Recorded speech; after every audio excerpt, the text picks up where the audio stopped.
Okay, so we can have two types of data whenever we are going to use our machine learning model. That can be categorized into two category. First one is in structured data, and we can say it low dimensional data, right? And second one is unstructured data, that means high dimensional data, right? In the image you can see there is some defined structure in case of structured data, right, in the right side, right? But in the left side you can check the all the data are available there, but there is no structure defined. We cannot say that this is something related to this data, this is something related to this data. The overlapping of data is there, that means that is unstructured data. We need to structure it before using it, right? So that is unstructured type of data. Now one comes to the topic one by one. Structured data, or we can say it schema on right. That means the structured data are the data which are predefined, which are having some predefined or structure or predefined rules or predefined data models in it, right? That means what we are going to say, that we are going to store our data in some predefined format which are having with us. For example, let's say we have excel sheet. In excel sheet there is a tabular form of the data, and we are going to store different attributes into the different table, different column of that particular table. That means we are having some defined structure. So the data which are having some defined rules or defined structure in it at the time of writing, that means that those are called structured data, right? And obviously if they have some defined ruled in it, definitely they are easy to use, right?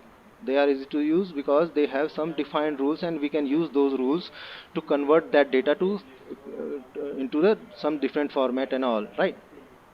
Second benefit is that there is a predefined purpose of use. That means if you are having some predefined rules, definitely you are not flexible with the use of that particular structured data, right? That means if you are having tabular form data, you cannot use those data into the image part. Whether you can use your coding for that, but in machine learning you are not going to code everything explicitly, right? So that means if you are having some defined or predefined formats available for that in the structured data, that means you are bound to use for those data for some specific purpose only, right? Some defined purpose only. You cannot use those data in each and every type of applications, right? So this could be an advantage, or this can be a disadvantage of structured data.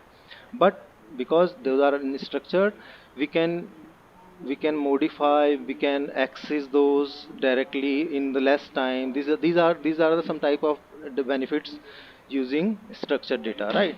Examples are rdbms. rdbms, relational database management system, you already learned about it, I think.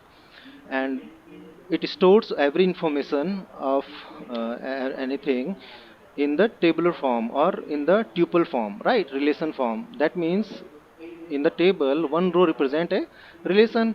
Similarly, in the structured data there will be one instance of those data will define a relation among those specific type of data. In the case of addresses storage, for example, in the many applications you are going to write your addresses, right? And at the time of entering your data, you will face that they require your house number first, your village name second, your state name third, and your country name at the fourth place. Then definite, that means that you need to provide your data on those order only, right? Otherwise that data will not be stored in correct way, and definitely this will result into the conflicted data and inconsistent data in the record, right? In the similar way, dates have some predefined formats, like first we can have date, then month, then year, or in some other format we can have year, then month, then date. Different types of formats are available, and whatever the formats required by the tool, you need to put the dates on that format only, right? In the similar way, numbers and text data are the type of structured data, right? Or we can say schema on write. What it means, schema on write means schema are some rules, okay? And at the time of writing, we are going to use those schema for writing those structured data, right guys? So this is all about structured data. I think it is clear to you. Now come to second category, which is unstructured data, or we can say schema on write, on read, right? So wait for 2 minutes. Okay. So on the other hand, unstructured data is stored in its native format. It's not processed until it is used. See what is written over there. There could be or could not be a defined format in the unstructured data. It will store the data as it is. Like if we are having some sensors, so it could let's say we have some camera sensors available with us, and we are taking some pictures from them. So there could be the data, there could be there could be a circumstance that the data stored by those sensor could be in structured format or could be in unstructured format. What that means, if you are taking the image from that sensor and it is stored in JPEG format, that means JPEG format is structured for you guys, but for computers it is not a structured one. Why? Because computer don't understand this image type as a image type. It will understand every data in the bit format, right? So for defining any image, or to make any computer understandable for your image, you need to only work on bit parts. That means you need to define a pixel value for that, and every image can have thousands of pixels, right? So now you can understand why unstructured data is known as high dimensional data, right guys? So if you are having unstructured data, it doesn't mean that you cannot use it during machine learning evaluation or testing or training part, right? But the reason is, we can use unstructured data at the time of machine learning evaluation only if we make those data understandable to the computer, right? But this has already been done by previous researchers, so we don't have to worry about it. We need to understand only that how computer learn, or how computer understand the images. We will discuss it later on whenever we are dealing with image type data, right? So because it is schema on read, that means it is at the time of reading. That means whenever we are going to use it, then only we will convert those unstructured data to structured one, right? Right guys? So that is why this type of data, or unstructured data, are called as schema on read, right guys? Now the benefits of using structured data. See, structured data benefit is flexibility of use.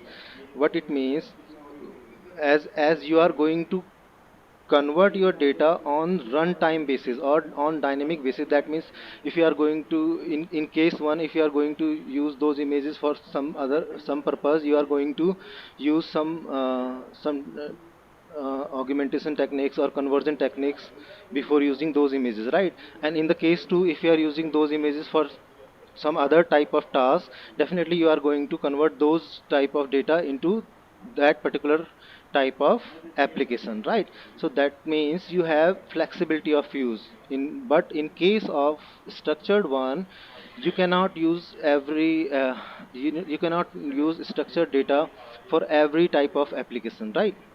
There is a bound in flexibility. But here you can use it anywhere accordingly, and but you need to only process it correctly for that particular specific application, right? So this is called flexibility of use. Now faster accumulation rate. See, in case of structured data, when you have already defined already have you have defined structure or defined format of that data, that means the the sources of those type of similar type of data, structured data, is will be limited, right? But in case of unstructured data, there is no limitations. You can accept your data from different inputs, right? Because it is already in unstructured one, you are going to structure it on the runtime basis, so you don't worry about what are the sources. You need to only think about the collection of data or retrieval of data only, right? So that means we can fastly accumulate those unstructured type of data, right? If we are going to let's say we are going to accept images from for one project. Let's say I am going to collect some images for my project. Definitely I can go for online, I can search it in Google Images. I can find it there from there, or I can click images from my or own camera, or I can use different sources, like different image capturing companies, right? So we can have data from multiple sources, right? So that means we can accumulate those data in at faster rate, right? So this is the benefit of using unstructured data, but definitely at the cost of computation at the time of uses, right? That's what it is called, that's why it is called schema on read. So examples will be audio files, text files means notepad files used in big data big data applications like PowerPoint slide presentation, social media data, log data, mobile activities, image data, and all. Many, there could be many.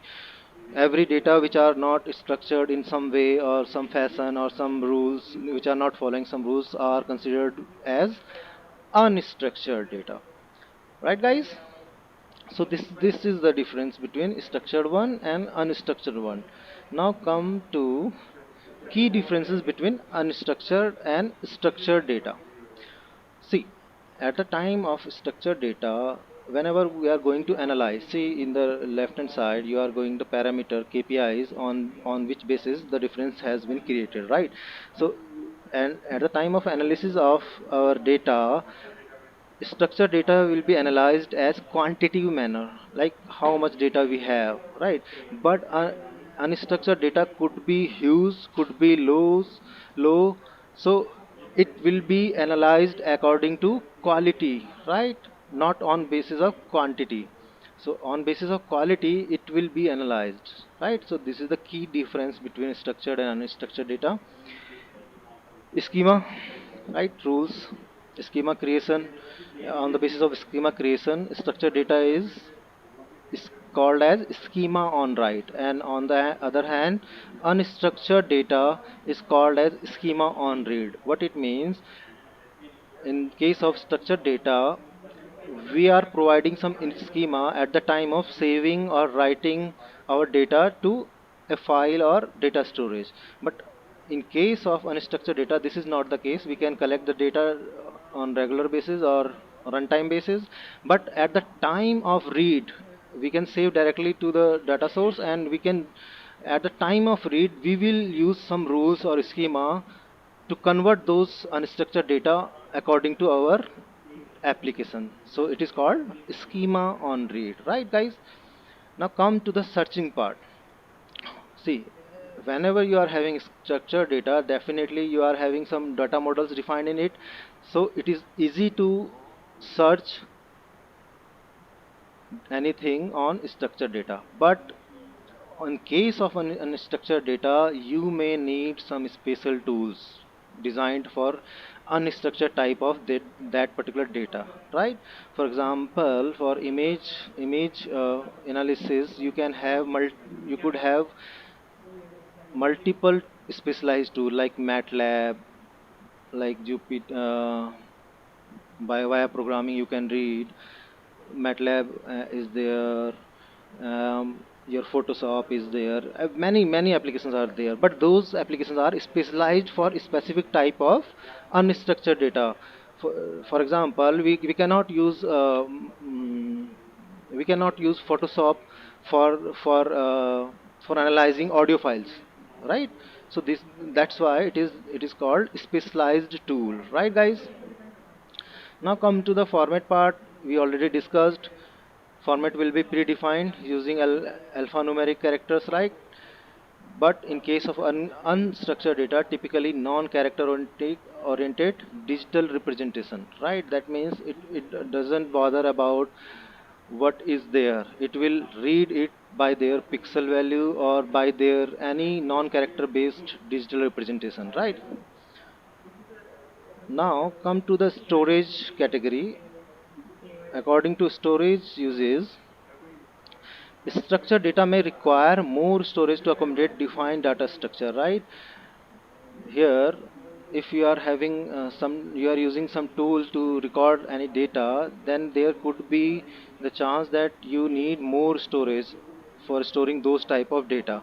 But in case of unstructured data, some forms requires less storage, and others can have very large file formats requiring more storage. For example, let's say we have text data, and text data or Excel data comes into the category of structured one. So structured data can use less storage in case of normal, in case of small files. But if we are using any text file for big data analysis, definitely there will be a huge storage required, right?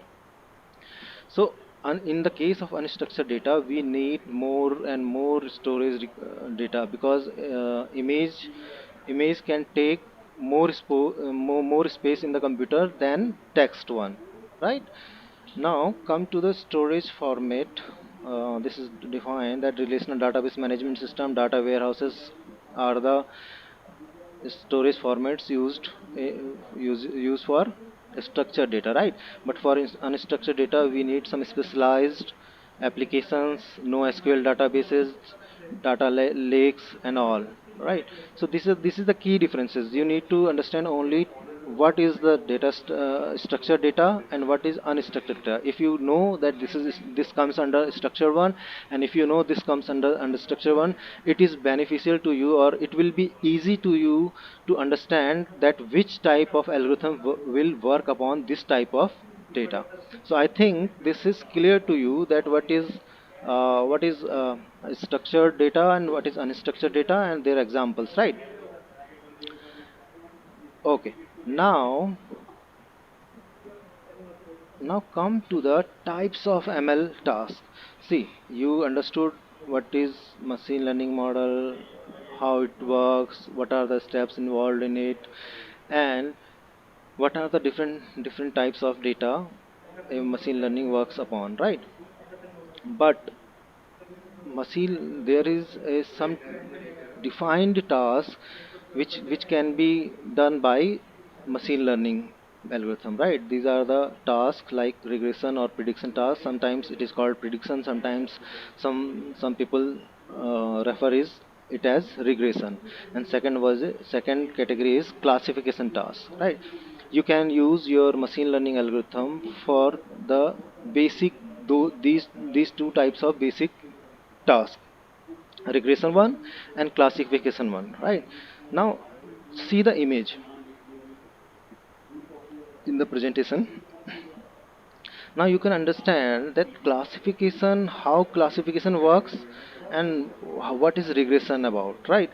So here in the image one, classification one, you can check, you have data x and zeros, consisting of x and zeros. So classification, what classification means your ML algorithm will going to classify these data into two different groups. That means the result of your classification will be, if you are providing this type of data, if you are providing group of x and o's to the algorithm must classify it into the categories the data have. In our case, there are only two categories in the data. The one is x1 and the second one is o1, right? So our classification algorithm will simply categorize those or groups those observations into two classes, but you can have multiple classes in your data, and on the basis of those multiple classes your classification algorithm or ml algorithm can classify those data into different clusters. We can at the time of these type of tasks we will refer classification as clustering, right guys? Now come to the what it means. It means that you are going to classify your data into number of groups, defined groups, which are in the which are present in the in your present observations, right? That means you are going to classify your data in distinct group, right? Discrete group only. But in case of regression, what we are going to do, we are going to regress means we are going to predict some future values or some unknown values according to our past data, right? What it means, that means this ml algorithm will identify a common rule between given input and output, and according to that rule it will just fit your model to predicted values, right? It is already written over there. Here the fitted line provides a predicted output if we gave it to an input. See, these dots are our inputs, and let's say till the red line the data is having labeled on it. According to label, according to continuous values, this line of fit has been detected by your ML algorithm. Now, this line of fit is observed at the time of analysis, and now this rule, this observed line is a rule or relation or some inferred rule on input data and output related output. And after that red one, we will give this we will give some unseen values of input to the learned model, and according to learned model it will create a best access line, which can give minimum error rate in the predicted value. We are going to predict the next values of given input, right? So we will understand it very clearly in the next slide. Now see, at the time, in case of classification problem, see, our learning algorithm learns from the function to map the input to output where the output value is discrete class labels. That means cat or dog, malignant or benign type cancer, spam or non-spam, like that. If you are having those type of output variable, that means your ML algorithm is is uh, is acting upon classification type of problem.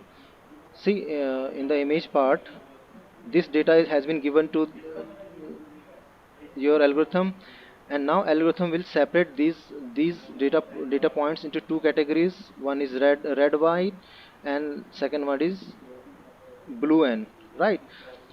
And this type of line has been created. That means this type of class different class border will be defined by your machine learning algorithm. It will tell that below this line it is smaller and blue n, and above that line it will those data points belongs to red y, right? That means that algorithm is going to classify between defined groups. If your data having two groups, it will define two categories of those data, and it will give you output that these data points belongs to this, and these data points belongs to class 2, right?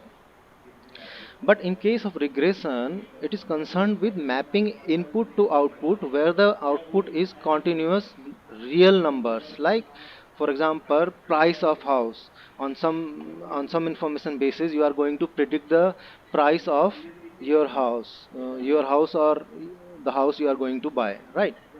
So in the image you can see that these data points have been given, right? And on these data point we ML algorithm will try to define a intercepting line or a line of a line that will describe that for these data inputs the output will be this, and for these data inputs the output will be this. If the house area is 50 and 50 gauge, then house will be like that, house price will be like that. And if the area of house is this, the then the price will be like this.